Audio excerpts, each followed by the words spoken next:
All right, so this is what. So on trial was a former bank manager, and he's tertiarily educated. The decision to report her was primarily his. We supported it, but he says, this wrong, it must be wrong. Now, this is my view, and maybe your listeners should know this, that 90% of judges are former prosecutors. So that the DPP's department in Jamaica is the alma mater of judges who move from the DPP to become judges. And one of my fears, one of my deep fears, was this particular prosecutor, who was very ambitious, would in no time, in soon time, become a judge. And this is what happened. We were in court. She was leading evidence. She tried to hand up a document to show to the witness, and I asked to see the document before it was placed in the hands of her witness. She showed it to me, and I complained to the judge. She has no right to be giving the witness a copy. The rule is that the witness must get the original. It was his statement.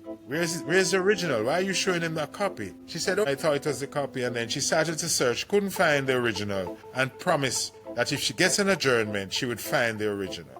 She left, and we were adjourned for 2 weeks. Now, based on my experience, a red flag came in my mind. Maybe she couldn't find it in first place, and maybe she will never find it. So she came back the 2 weeks later, came before the court. Judge, I found it. I have the original. May I see it, Miss Thomas? She handed it to me. She didn't remember or know that we had a photocopy of the original. And when we compared, in my left hand was the copy of the original, and my right hand was her original that she said she found. There were 11 differences. Some of them were commas, some of them were spaces, some of them were full stops. There were 11 differences between what she said was the original and what the copy of the original, photocopy of the original that we had. We complained to the judge, and eventually the DPP herself came to the trial, intervened, and offered no further evidence. And our client said, no, this misconduct cannot go unpunished. He made a report to the General Legal Counsel. We prosecuted the matter in the General Legal Counsel on his behalf, where he gave evidence, and the rest is history. She has been suspended from practice for 6 months, and the Court of Appeal